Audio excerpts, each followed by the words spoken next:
The fluorescent lights of the maternity ward buzzed a sterile, indifferent rhythm. Camila clutched her newborn son to her chest, her body trembling from 14 agonizing hours of unmedicated labor. She looked up, expecting to see tears of joy in her husband's eyes. Instead, Spencer stood frozen by the door, his face a mask of cold detachment. Beside him, his mother, Beatrix, stepped forward. She didn't reach for her new grandson. Instead, she dropped a thick manila envelope onto the blood-stained hospital tray. "Your bags are already packed and waiting at the front desk," Beatrix sneered, her diamond rings catching the harsh light. "Sign the divorce papers, Camila. You're done here." The scent of antiseptic and stale coffee clung to the air in room 412 of St. Jude's Medical Center. Camila Harrington laid back against the stiff, crinkling hospital pillows, her breath coming in shallow, exhausted gasps. In her arms lay a fragile, perfect weight, a baby boy with a shock of dark hair and tiny, perfect fingers. He was the only beautiful thing to come out of the grueling 14 hours of labor she had endured entirely alone. Where was Spencer? For the last 6 hours, as her contractions peaked and tore through her abdomen, Camila had stared at the door. Her husband of 3 years, Spencer Davenport, the heir apparent to Davenport Holdings, had promised he would be there. His phone had gone straight to voicemail. "I have a critical board meeting, Camila. The company is in a sensitive place right now," he had told her that morning, as her water broke.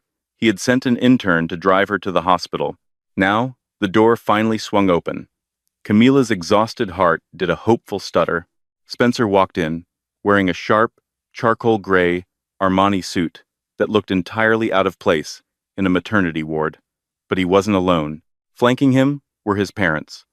William Davenport, a man whose spine seemed permanently stiffened by arrogance, and Beatrix Davenport, the undisputed matriarch of the family, radiating an aura of severe, suffocating entitlement. "Spencer," Camila breathed, her voice raspy. She shifted the bundle in her arms. "Look at him. He's beautiful. He has your nose." Spencer didn't cross the room. He didn't drop his briefcase. He stood 3 feet inside the doorway, his eyes darting anywhere but at his wife and newborn child. Beatrix stepped forward, the sharp clack of her Louboutin heels echoing like gunshots against the linoleum floor. She bypassed the bassinet entirely. Her lips were pursed in a thin, distasteful line, looking at Camila as if she were a stain on the immaculate hospital sheets.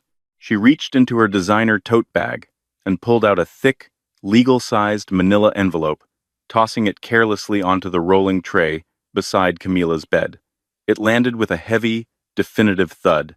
"I'll get straight to the point, Camila, as I always do," Beatrix said, her voice dripping with venom. "We have tolerated this little charitable experiment of Spencer's for 3 years. We allowed him to marry a girl with no background, no pedigree, and frankly, no bank account, because he was foolishly enamored. But playtime is over." Camila blinked, her exhaustion momentarily confusing her. What are you talking about? Beatrix, I just gave birth. And you did a lovely job, I'm sure," Beatrix replied, not glancing at the baby. "But Davenport Holdings is drowning. We are over-leveraged. Our creditors are circling like vultures, and your husband needs to secure the future of our family's legacy. A legacy that you, with your thrift store clothes and community college background, cannot contribute to."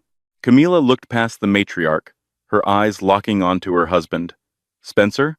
What is she saying? Tell her to stop." Spencer shifted his weight, running a hand through his perfectly styled hair. He looked down at his polished Italian leather shoes. "Camila, I'm sorry. Truly, I am. But Mother is right. The market has shifted. Our commercial real estate investments tanked last quarter. If we don't get a massive capital injection by Friday, the banks are foreclosing on everything. The penthouses, the corporate offices, all of it. And what does that have to do with this?" Camila asked, her trembling hand reaching out to touch the manila envelope. "Those are divorce papers," William Davenport finally spoke up, his voice a low, gravelly rumble. "Generously drafted. We are offering you a one-time settlement of $50,000. In exchange, You sign away all claims to Davenport Holdings, to our personal estates, and you grant Spencer full, primary custody of the child when he deems it convenient. A cold, icy shock washed over Camila, instantly neutralizing the warmth of the baby in her arms. The physical pain of childbirth faded, replaced by a deep, agonizing hollow in her chest. For 3 years, she had endured Beatrix's endless insults, William's cold dismissals, and Spencer's gradual emotional withdrawal. She had cooked, cleaned, played the dutiful, quiet wife, all while hiding the greatest secret of her life. "You're leaving me," Camila whispered, her voice cracking, "on the day our son is born, because you need money." "Don't be dramatic, Camila. It's strictly business," Beatrix snapped, crossing her arms. "Spencer has found someone who can actually aid this family, someone of proper status, someone whose family can write a check to save our empire, without batting an eyelash." "A check?" Camila let out a hollow, bitter laugh that caught in her dry throat. "You're selling your marriage for a bailout?" "I'm doing what has to be done to save my family's name, Camila." Spencer suddenly flared, his cowardice momentarily masked by defensive anger. "You wouldn't understand. You've never had anything to lose. You've never understood the pressure of carrying a dynasty on your shoulders. I need a partner who brings power to the table, not just affection." Camila stared at the man she had loved, the man for whom she had voluntarily given up a life of unimaginable luxury to live as an ordinary woman just to see if his love was real. Now, looking at his weak, calculating eyes, she realized she had her answer. The grand experiment was over. The Davenport family had just failed the final test. To understand the sheer, cosmic irony of the scene unfolding in room 412, one had to know the truth about Camila. 3 years ago, Camila and Spencer had met in a tiny, independent coffee shop in downtown Seattle. Camila had been working as a barista, wearing an apron stained with espresso, living in a cramped studio apartment. Spencer had charmed her with his supposed ambition, his dreams of building sustainable housing, and his apparent disregard for the superficial trappings of wealth. What Spencer didn't know, what no one in the Davenport family knew, was that Camila, the barista, was actually Camila Harrington. The Harrington name was whispered in awe in the highest echelons of global finance. Her late grandfather, Reginald Harrington, had built an empire spanning tech, shipping, private equity, and international real estate. When Reginald passed away, he left his sole granddaughter an inheritance so vast it dwarfed the GDP of several small nations. However, Reginald was a shrewd judge of character. Terrified that Camila would attract gold diggers and sycophants, he placed a draconian stipulation in her trust. "My granddaughter shall live for exactly 5 years without access to the Harrington wealth, name, or influence. She must build character in the trenches of ordinary life. Only when she proves she can survive the world at its harshest, and only when she finds companions who love her for her soul and not her checkbook, shall she inherit the kingdom." Today, the day of her son's birth, marked exactly 5 years to the day since Reginald's death. The clock on her poverty had officially run out. "So, who is she?" Camila asked, her voice eerily calm now. The tears she thought she would cry simply evaporated, replaced by a cold, calculating clarity. "Who is the highest bidder?" Right on cue, the hospital door opened wider. A suffocating wave of expensive, cloying Tom Ford perfume rolled into the room before the woman even stepped through. Jessica Waverly strolled into the maternity ward as if it were a red carpet. She wore a tailored Chanel tweed suit that hugged her completely unpregnant figure, her blonde hair blown out to perfection, a $15,000 Hermes Birkin bag slung over her forearm. Jessica was the daughter of Martin Waverly, a local real estate mogul who owned a respectable, though heavily leveraged, chain of strip malls and mid-tier commercial buildings. In the Davenports' desperate eyes, Jessica was royalty. "Spencer, darling, is it done yet?" Jessica whined, completely ignoring Camila's presence. She stepped up to Spencer, blatantly looping her manicured hand through his arm and leaning her head against his shoulder. The smell of this hospital is simply dreadful. I have reservations at Le Bernardin in an hour. Camila looked from Jessica's smug, heavily contoured face to Spencer, who actually had the audacity to look slightly embarrassed, but made no move to push Jessica away.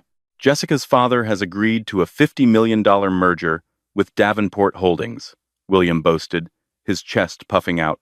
It will clear our debts and position us to take over the West Coast market. In exchange, Spencer and Jessica will be married by the end of the fiscal year to solidify the alliance.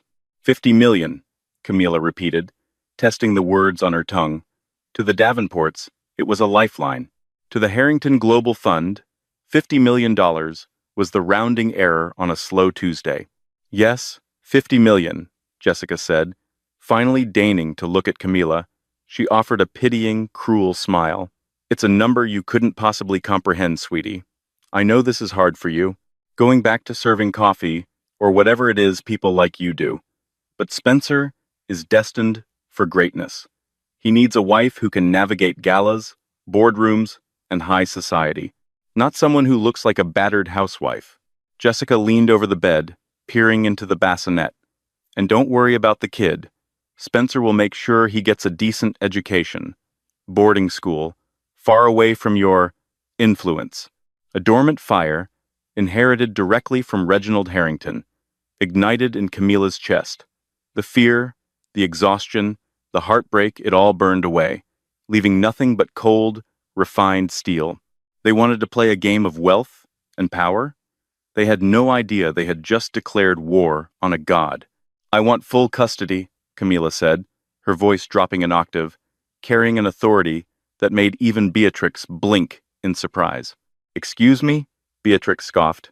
You heard me, Camila said, reaching for the pen, resting on the tray. I will sign your papers. I will waive the pathetic $50,000. I don't want a single dime from the Davenport name, but I keep my son, full sole custody. Spencer waives all parental rights immediately. Spencer looked at his parents. A flash of relief crossed his face. He didn't want the baby. A crying newborn would only hinder his new Playboy billionaire lifestyle with Jessica. Fine, Spencer said quickly. We'll have the lawyers amend it right now. You take him. Spencer, a Davenport heir, William started to object. Let her have the brat, William, Beatrix hissed, pulling a Mont Blanc pen from her purse. It severs the tie, completely. A clean break. We'll just tell the press the child didn't make it, or she ran off. Who cares? We need the Waverly money, tomorrow. Within 15 minutes, the hospital's notary was brought in. The addendum was drafted on a laptop right in the room. Camila read through the papers with a speed and legal comprehension that would have shocked them if they had been paying attention. She signed on the dotted line, her signature stark and final. There, Camila said, dropping the pen. She carefully lifted her son, wrapping him tightly in a hospital blanket. We're done. Pack your things, Beatrix commanded, turning her back. I don't want you in this room another hour. The bill has been settled. Camila stood up. Her body ached violently, every muscle screaming in protest. But she stood tall. She didn't look back at the man who broke her heart, or the in-laws who despised her. She simply carried her baby out of room 412, leaving the Davenports to celebrate their hollow victory. The hallway outside was a blur of pale walls and rushing nurses. Camila moved slowly, her steps deliberate, protecting the fragile life against her chest. Nurse Brenda, a kind older woman who had held Camila's hand during the worst of the contractions, hurried over with a concerned expression. Mrs. Davenport? Honey, you can't be walking. You were in labor for 14 hours. You need to rest. Brenda reached out, trying to guide Camila back to the room. It's just Camila now, Brenda, she said, offering the nurse a gentle, genuine smile. And I'm leaving. But your husband, your bags. My ex-husband is busy, Camila said evenly. And I don't need the bags. Keep the clothes, donate them. I won't be needing them ever again. Camila made her way to the elevator, pressing the button for the lobby. As the doors closed, sealing her in the quiet metal box, She leaned against the wall and let out a long, shuddering breath. She looked down at her son, his tiny face sleeping peacefully, entirely unaware of the storm that had just broken his family apart. "It's just you and me now, little one," she whispered, kissing his warm forehead. "And I promise you, no one will ever look down on us again." Reaching into the pocket of her oversized sweatpants, Camila bypassed her regular smartphone. Instead, her fingers found a heavy, encrypted satellite phone she had kept hidden in the lining of her suitcase for 5 years. It was fully charged, waiting for this exact day. She dialed a single, international number. It rang only once. "Harrison," Camila said, her voice commanding, devoid of any weakness. On the other end of the line, sitting in a sprawling glass office overlooking Manhattan, Harrison Cole, the ruthlessly brilliant executor of the Harrington estate, and her grandfather's most trusted fixer, stood up from his mahogany desk. "Miss Harrington," Harrison's crisp, aristocratic voice replied, tinged with a profound sense of relief and respect. "I have been watching the clock. It is 3:45 p.m. The 5-year mandate has officially concluded. Welcome back, ma'am. Shall I assume congratulations are in order for the birth of the new heir?" "Yes, a boy. Healthy and perfect," Camila said, stepping out of the elevator and into the bustling hospital lobby. "But the circumstances have changed. The Davenports just handed me divorce papers. Spencer has signed away all parental rights." There was a split second of silence on the line. Then, the temperature of Harrison's voice dropped to absolute zero. "I see. Shall I have the Davenport family financially annihilated by the end of the business day? Or would you prefer a slower approach?" A dark, dangerous smile played on Camila's lips. The sheep's clothing was finally off. The wolf was out. "Slower, Harrison. I want them to feel every single cut. They think they've secured a $50 million bailout from Martin Waverly to save their company." "Ah, Martin Waverly," Harrison chuckled, the sound devoid of humor. "How quaint. Give me 3 minutes, Miss Harrington." Camila slowly walked out the automatic sliding doors of the hospital. The afternoon sun hit her face, blindingly bright. "Ma'am," Harrison came back on the line, "I have the Waverly Group's financials in front of me. Martin Waverly doesn't have $50 million in liquid assets. He is heavily leveraged. To fund this merger with Davenport Holdings, he has applied for a massive bridge loan through a shadow banking firm called Vanguard Equities." Camila's smile widened. "Vanguard Equities. That's one of our subsidiaries, isn't it?" "Indeed it is, ma'am. Vanguard operates under the Harrington Global umbrella. Technically, Martin Waverly is begging you for the money to buy your ex-husband." The poetic justice of it all was almost too sweet to bear. The Davenports had thrown her away like trash, banking their entire survival on a woman whose family was secretly borrowing money from Camila's own pocket. "Approve the loan to Waverly, Harrison," Camila instructed, her eyes scanning the street. "Let them sign the merger. Let the Davenports believe they are safe. Let them pop the champagne. I want them legally bound to Waverly's debt. And then, once the ink is dry, I want you to call in Vanguard's loan. Immediately." "A predatory recall," Harrison mused approvingly. "Waverly will default instantly. The cross-collateralization will drag Davenport Holdings down with him. They will both be bankrupt within 72 hours. Exactly. But first, I need a ride. Look up, Miss Harrington." Camila raised her eyes, pulling into the circular driveway of the hospital, ignoring the blaring horns of taxis and ambulances, was a convoy of 3 pitch-black, armored Mercedes-Maybach SUVs. The lead vehicle stopped directly in front of her. The doors opened in unison. 4 towering men in immaculate black suits stepped out, immediately forming a protective perimeter around Camila and the baby. The head of security, a giant of a man named Reynolds, bowed his head deeply. "Welcome back, Miss Harrington," Reynolds rumbled. "Your private jet is fueled and waiting at the tarmac. We have a medical team on standby on board for you and the young master." Camila looked back at the hospital doors one last time. Somewhere up on the 4th floor, Spencer, Beatrix, and Jessica were likely laughing, plotting their grand, wealthy future, convinced they had just excised a tumor from their perfect lives. They had no idea they had just handed the detonator to the owner of the bomb.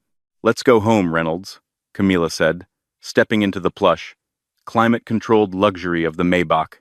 As the heavy door thumped shut, sealing her in a world of unimaginable power, Camilla Harrington looked down at her sleeping son. "Mommy has some business to attend to." The contrast between the sterile walls of Street, Jude's Medical Center, and the sprawling 20,000-square-foot Harrington estate, nestled in the elite enclave of Medina, Washington, was nothing short of whiplash. For 3 years, Camilla had lived in a drafty, two-bedroom apartment with Spencer, meticulously budgeting their grocery trips to Trader Joe's and pretending she didn't know the difference between a cheap cubic zirconia and a flawless VVS1 diamond. Now, as the armored Maybach glided through the wrought iron gates of her ancestral home, she breathed in the scent of pine and privilege. A staff of 30, including a world-class private chef, a postpartum doula, and a pediatric specialist, stood in a perfect line on the marble steps to welcome her home. "Welcome back, Miss Harrington," they murmured in unison as Reynolds opened her car door. Over the next 6 weeks, Camilla underwent a metamorphosis. She named her son James after a grandfather who had taught her that real power didn't need to shout. While James was coddled in cashmere blankets and watched over by top-tier pediatric nurses, Camilla healed.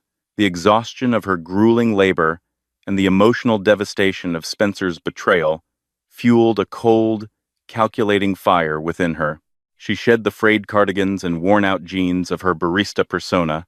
In their place returned the wardrobe of a billionaire heiress, tailored Alexander McQueen power suits, vintage Chanel, and the subtle blinding flash of a Cartier Panthère watch on her wrist.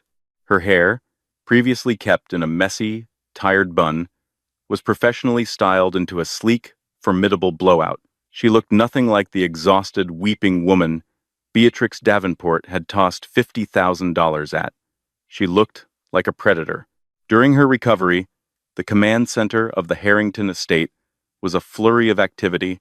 Harrison Cole, her ruthless executor, had flown in from New York to oversee the destruction of the Davenport family personally. "The trap is set, Camilla," Harrison announced one rainy Tuesday morning, spreading a series of glossy financial documents across the massive oak dining table. James was asleep in a bespoke bassinet nearby.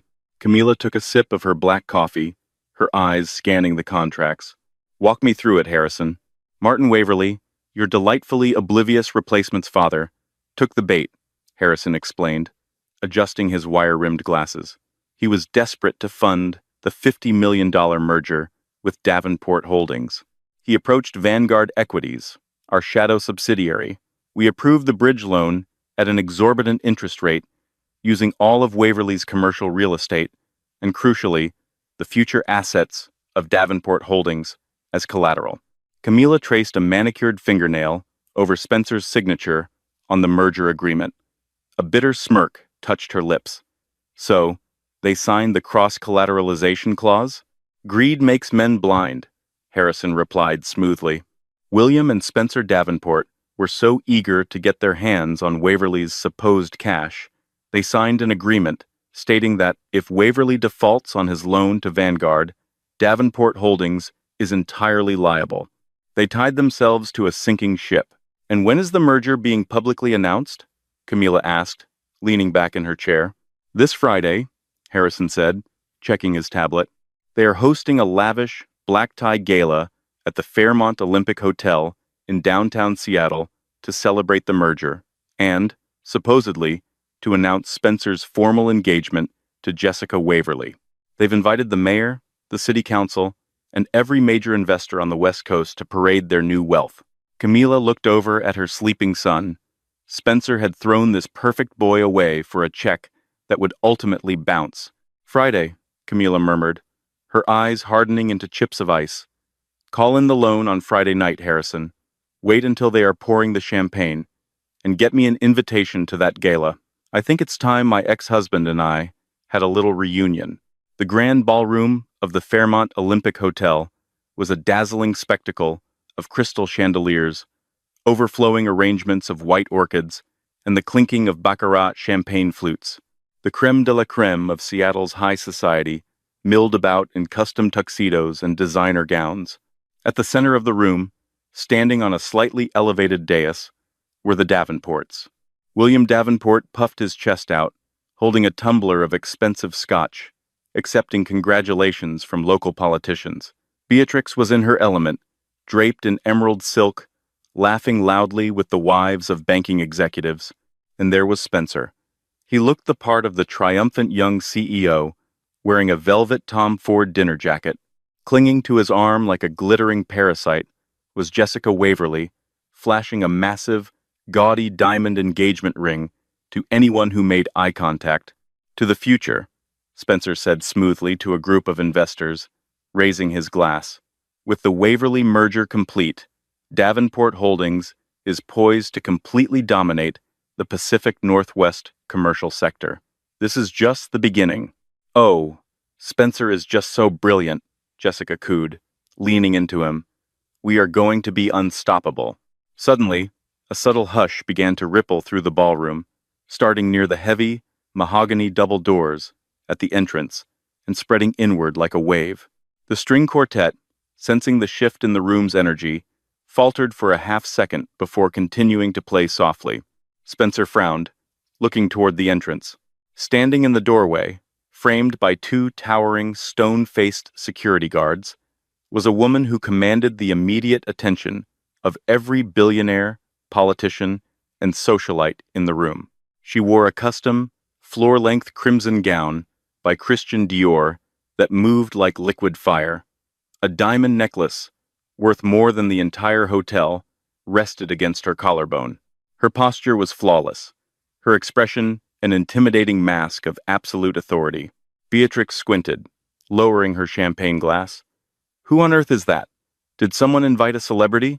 Spencer's breath caught in his throat, his face drained of color, going ashen as his eyes locked onto the woman's familiar, yet entirely foreign, features. It can't be. Jessica followed his gaze, her heavily contoured face twisting in sudden recognition and disgust. Is that your ex-wife? Are you kidding me? Spencer? How did the barista get past security? Camila didn't wait for them to process her presence. She glided across the ballroom floor. The wealthy elite of Seattle intuitively parted for her, sensing the sheer gravity of her presence. Harrison Cole walked a half-step behind her, carrying a sleek leather briefcase. Spencer, Camila said, as she reached the dais. Her voice wasn't loud, but it cut through the ambient noise of the ballroom with razor-sharp precision.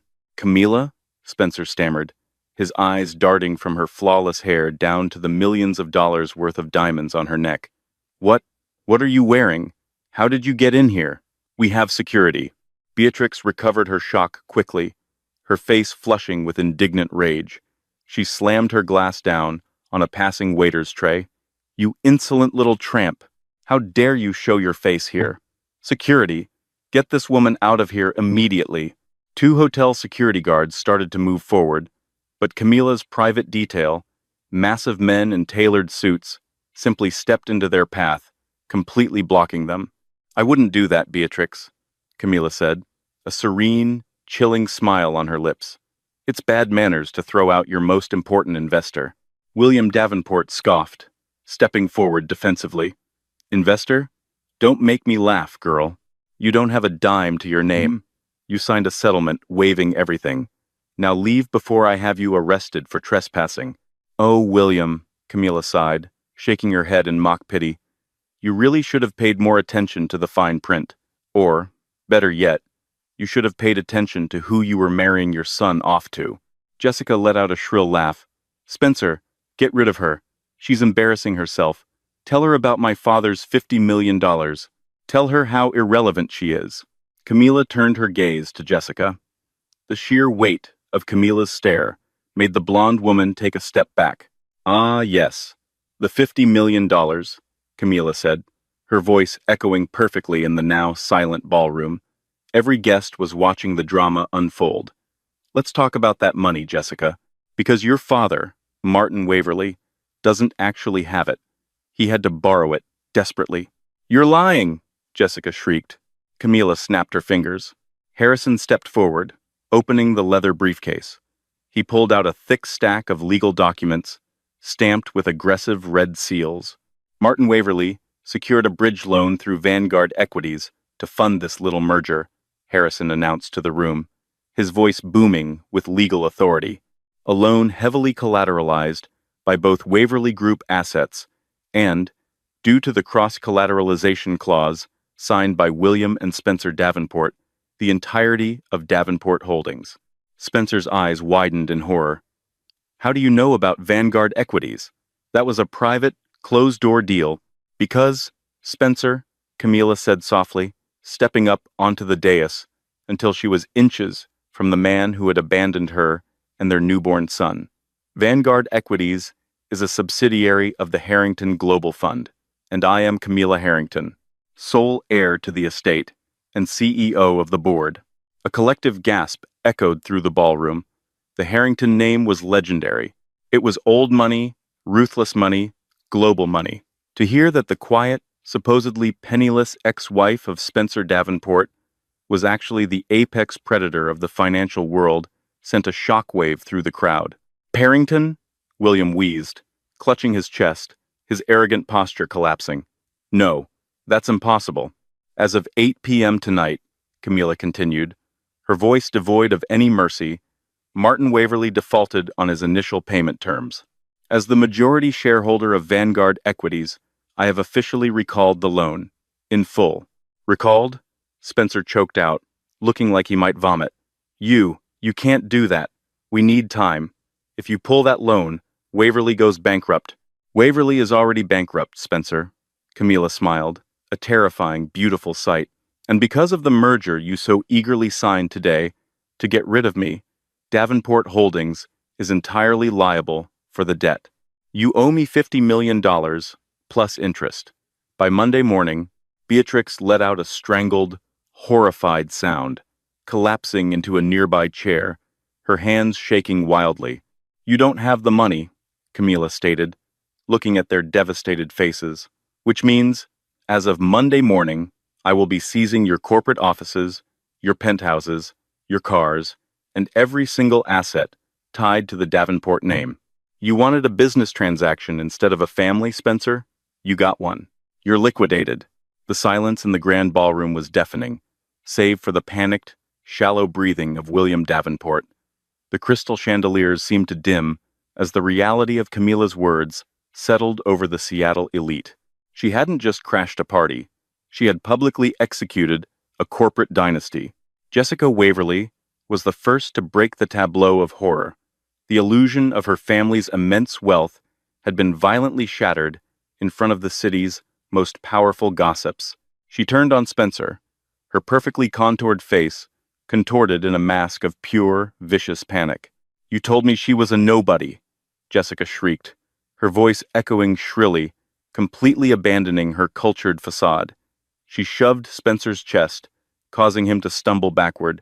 You told me she was a charity case. My father is going to lose everything because of your stupid, arrogant family. We are ruined. Spencer, still pale and sweating, tried to grab her arms. Jessica, please, keep your voice down. We can call J.P. Morgan first thing Monday. We can leverage our international assets. I'll call Jamie Dimon's office directly if I have to. We can fix this. Harrison Cole, standing immaculately beside Camila, let out a dry, humorless chuckle. Mr. Davenport, your international assets were cross-collateralized under the Vanguard Agreement. Furthermore, I spoke with the senior credit risk officers at J.P. Morgan and Goldman Sachs this afternoon. Once they saw the Vanguard lien, they froze your credit lines. You couldn't secure a loan for a used Honda Civic right now, let alone $50 million. William Davenport staggered, clutching the edge of the dais to keep from collapsing.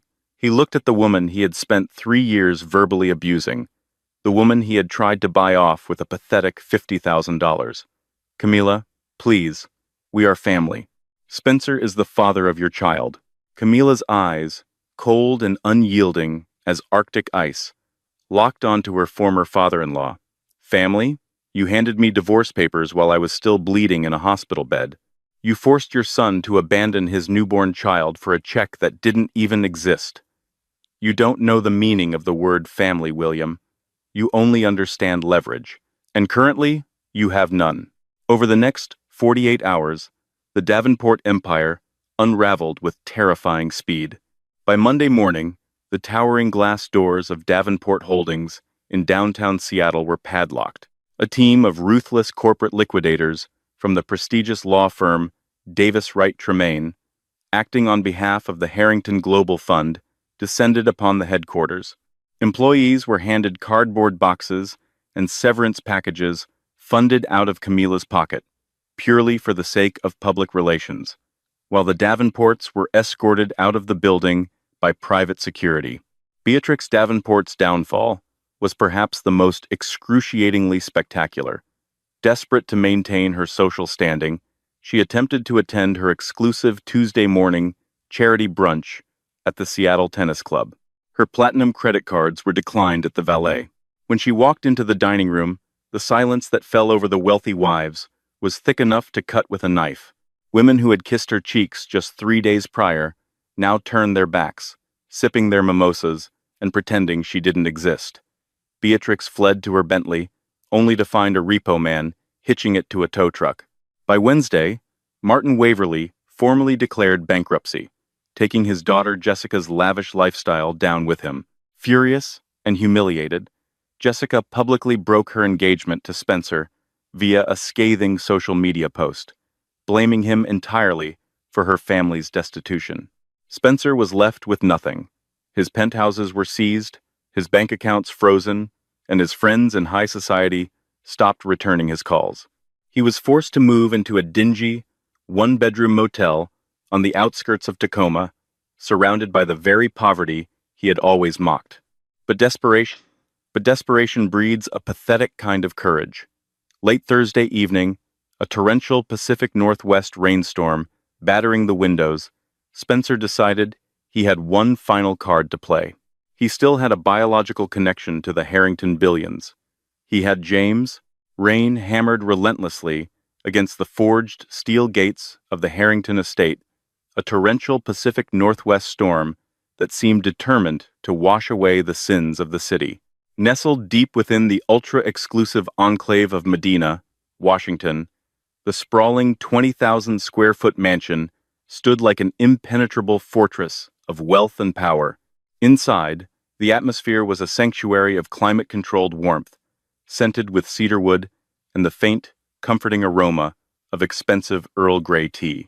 Outside, standing ankle-deep in a rising puddle of freezing mud, was Spencer Davenport, the man who had once swaggered through the boardrooms of Seattle, draped in custom Italian wool and reeking of unearned arrogance, was now unrecognizable. His formerly immaculate Tom Ford dinner jacket was soaked through, clinging to his shivering frame like a wet trash bag.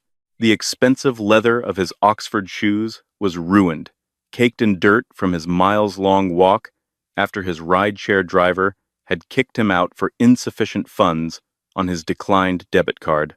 The freezing wind whipped his hair across his pale, sunken face as he violently jabbed the glowing silver intercom button at the front gate for the 20th time. Inside the estate's state-of-the-art security nerve center, Reynolds, the massive head of Camilla's private detail, watched the pathetic display on a bank of high-definition monitors. He tapped his earpiece, his expression carved from stone. Miss Harrington, Reynolds's low, rumbling voice, echoed softly over the secure comms line into Camilla's mahogany-paneled library. The anomaly at the front gate persists. It is your ex-husband. He is completely saturated, highly agitated, and demanding an audience. He is shouting something about legal rights and seeing his son. Shall I dispatch a unit to remove him to the local precinct for criminal trespassing? Camilla sat behind a massive desk, carved from a single slab of reclaimed walnut. She didn't immediately look up from the glowing screen of her iPad, where she was meticulously reviewing the final liquidation reports of Davenport Holdings, prepared by her legal team at Davis Wright Tremaine. She took a slow, deliberate sip of her tea from a delicate bone china cup. "Bring him into the grand foyer, Reynolds," Camilla commanded, her voice perfectly even, betraying not a single ounce of emotion. "Do not let him pass the entryway tile. Let's hear what the ghost of my past has to say before we exorcise him for good." 10 minutes later, Camilla began her descent down the sweeping, double helix marble staircase. She moved with the fluid, undeniable grace of a queen who had finally reclaimed her throne. She wore a sweeping, floor-length silk robe in a deep emerald green, the fabric whispering against the marble steps. Around her neck rested a simple, yet impossibly flawless, teardrop diamond pendant, a piece from the Harrington family vault, worth more than the entire net worth of the Davenport family at their absolute peak. She paused on the landing, looking down into the cavernous, brilliantly lit foyer. Spencer stood dripping onto the priceless, hand-woven Persian rug. Two of Reynolds's towering security operatives stood mere inches behind him, their postures relaxed but carrying the coiled, dangerous energy of men, ready to commit severe violence at a moment's notice. When Spencer looked up and saw her, a strangled, pathetic sob tore from his throat. "Camilla," he gasped, his teeth audibly chattering. He took a single, desperate step forward, but the operatives instantly stepped into his path, forming an impenetrable wall of muscle and tailored black suits. "Camilla, please, you have to tell them to stop. You have to call off your lawyers. Please, I am begging you on my hands and knees. You came to my home at 11 o'clock at night, trespassing on private property in the middle of a torrential downpour, to beg for mercy?" Camilla asked. Her voice didn't echo. It simply commanded the space, cold and absolute. "Mercy is a currency you exhausted 3 years ago, Spencer." "I have nothing," Spencer screamed, his voice cracking horribly as tears mixed with the rainwater streaming down his face. "You took everything. The corporate accounts are frozen. The SEC is investigating my father for fraudulent valuations. He's facing federal prison time, Camilla. 20 years. My mother had a nervous breakdown when the bank foreclosed on the Mercer Island estate this morning. She's living in a motel by the interstate. A motel, Camilla. And Jessica left me. The Waverleys are ruined, and she blames me for all of it. I don't have a dollar to my name. My credit is destroyed. My life is over." "Your life is precisely what you built it to be," Camilla replied, descending the final few steps until she was standing on the same level, though she seemed to tower over him energetically. "You wanted a ruthless business transaction. You traded your wife and your newborn son for a $50 million phantom check. You gambled your entire family's legacy on a desperate, leveraged merger, ignoring the basic principles of due diligence because you were blinded by greed and your own staggering incompetence." Spencer shook his head violently, spraying water from his hair. "I was coerced. My parents pressured me. You know how William is." He forced my hand. "I didn't want to sign those divorce papers. I was just trying to save the company so I could provide for you and James." The sheer, blinding audacity of the lie hung in the air. Camilla let out a laugh, a sharp, musical sound that held absolutely no humor. "Do not insult my intelligence, Spencer, and do not dare speak my son's name." She stepped closer, her eyes flashing with a dangerous, predatory light. "I was there. I watched your face in that hospital room. I watched you sign away your parental rights with the eagerness of a man taking off tight shoes. You didn't even read the addendum. You threw James away because a crying infant would have ruined your sleek, billionaire playboy aesthetic with Jessica Waverly. You made your choice. He is my flesh and blood," Spencer wailed, dropping to his knees on the marble floor, his hands clasped together in a pathetic display of supplication. "He is a Davenport. He needs his father. I can change, Camilla. I can be the man you thought I was when we met at that coffee shop. I can be a husband, a real partner. Let me stay. Let me help you run this empire. We can raise him together, right here. We can be a family." Camilla stared down at the weeping, broken shell of a man on her floor. For 3 years, she had cooked his meals, ironed his shirts, and endured the suffocating, toxic abuse of his mother and father, all to honor a promise to her late grandfather.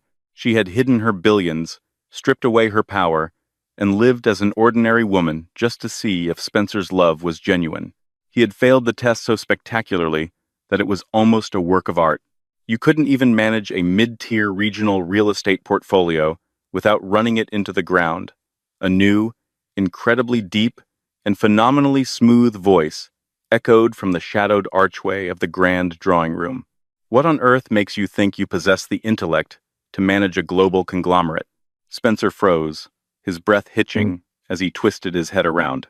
Stepping out of the shadows and into the brilliant light of the chandelier was Dominic Sinclair.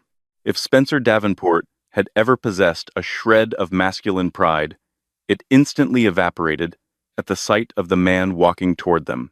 Dominic was the billionaire founder and CEO of Sinclair Global Shipping. He was a man whose wealth was entirely self-made, built on ruthless efficiency, brilliant logistical algorithms, and an unyielding will. He possessed striking, aristocratic features, dark, piercing eyes that seemed to calculate the exact worth of everything they rested upon, and a jawline that looked as though it could cut glass. Dominic was dressed in a bespoke, three-piece charcoal suit from Savile Row that fit his broad-shouldered frame with devastating perfection. The subtle flash of a vintage Rolex Daytona peeked from his cuff. He radiated an aura of immense, quiet, and incredibly dangerous power, the kind of power Spencer had only ever pretended to have. Dominic bypassed the security guards entirely, coming to stand directly beside Camila. He didn't look at Spencer with anger. He looked at him with the cold, clinical disgust one might reserve for a cockroach writhing on the pavement. "Dominic," Camila said softly, the icy edge in her voice melting instantly into something warm and profoundly respectful. "I apologize for the interruption. I thought you were reviewing the Tokyo maritime contracts in the East Wing. I heard a rather unpleasant noise coming from the foyer," Dominic replied, his refined British accent clipping the words with elegant precision. He placed a large, warm hand respectfully on the small of Camila's back, a gesture of support, protection, and undeniable intimacy. "I thought perhaps a stray animal had wandered onto the estate, but I see it's something far less respectable." Spencer stared at Dominic's hand, resting on his ex-wife. A hot, toxic wave of jealousy and profound realization washed over him. He finally understood. He hadn't just lost his company. He had lost a woman who commanded the attention of the true titans of the world. Who are you?" Spencer stammered, scrambling to his feet, though he kept a safe distance from the security operatives. "Are you her lawyer? Are you the one doing this to my family?" Dominic offered a terrifyingly serene smile. "I am Dominic Sinclair, and while I would thoroughly enjoy taking the credit for the absolute demolition of your pathetic little real estate firm, I cannot. The brilliant tactical execution of your ruin was entirely Camila's design. I am simply here as her partner, in business and in matters far more important."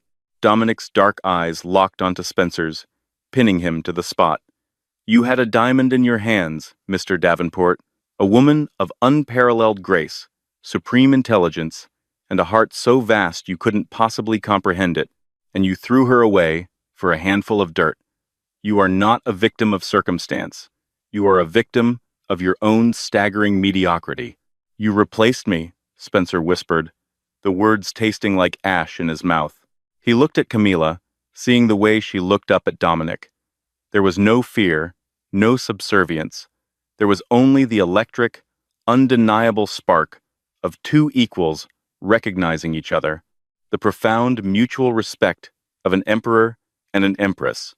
"I did not replace you, Spencer," Camila corrected him, her voice ringing with the finality of a judge delivering a death sentence. "I survived you. You were the crucible my grandfather designed to burn away any lingering naivety in my heart. You showed me the darkest, most greedy depths of humanity. And because of you, I am finally ready to take my rightful place in the world." She stepped closer to Dominic, the power dynamic in the room entirely consolidated. James is asleep upstairs in a nursery larger than the apartment you forced me to live in for 3 years, Camilla continued. His name is James Reginald Harrington. He will never know the Davenport name. He will never know your face. He will be raised, surrounded by love, loyalty, and true strength. He will inherit the earth, and you, Spencer, will return to the dirt. Camilla turned her head, her gaze shifting to the head of security. Reynolds, she commanded. Yes, Miss Harrington. Mr. Davenport is officially trespassing. Remove him from my property. If he ever sets foot within 10 miles of this estate, my son, or my corporate offices ever again, you do not need to call the police. You have my full authorization to handle the threat permanently. Understood, ma'am, Reynolds said. He didn't hesitate. He reached out with one massive hand, gripping the scruff of Spencer's ruined jacket, and forcefully spun the man around. Spencer didn't fight back. The fight had been entirely bled out of him, replaced by the crushing, suffocating weight of his permanent reality. He was dragged across the marble, his wet shoes squeaking pathetically. Camilla, please. Spencer sobbed, one final time, as the heavy oak double doors were hauled open, letting the roaring sound of the storm back into the foyer. I'm sorry. I'm so sorry. Goodbye, Spencer, she whispered. Though he was already gone, the heavy doors slammed shut with a deafening, final thud. The intricate deadbolts slid into place automatically, sealing the fortress. The silence that rushed back into the foyer was beautiful, pure, and unbroken. The karma was settled. The debt was paid in full. Dominic turned to her, his intense gaze softening as he looked down into her eyes.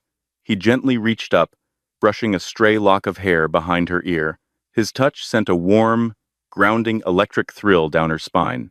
You handled that with terrifying perfection, Dominic murmured, a hint of a smile playing on his lips. Remind me never to cross you in a boardroom, Miss Harrington. Camilla smiled, a brilliant, genuine expression that reached all the way to her eyes. The heavy, suffocating weight of the past 3 years had fully vanished, leaving her light, focused, and incredibly powerful. You have nothing to worry about, Mr. Sinclair, Camilla replied softly, stepping slightly closer into his space. I only destroy those who betray me. I am fiercely loyal to those who stand by my side. Then, I suppose I am the luckiest man in the world, Dominic said, offering his arm to her. Now, I believe we have a multi-billion-dollar maritime integration to finalize before midnight. Shall we? We shall, Camilla agreed, slipping her arm through his. As they walked together back up the grand sweeping staircase toward the warmth of the library and the limitless future that awaited them, Camilla Harrington knew she had finally won. She wasn't just a survivor of betrayal. She was the architect of her own dynasty, a secret billionaire no more, ready to conquer the world with the only man strong enough to stand beside her, and the beautiful son who would one day inherit it all. What an incredibly satisfying conclusion. Camilla Harrington didn't just survive the ultimate betrayal, she completely rewrote the rules and built an empire for herself and her son, James. Spencer and the Davenport family learned the hard way that you can never underestimate a mother's strength, especially when she possesses the power of the Harrington legacy.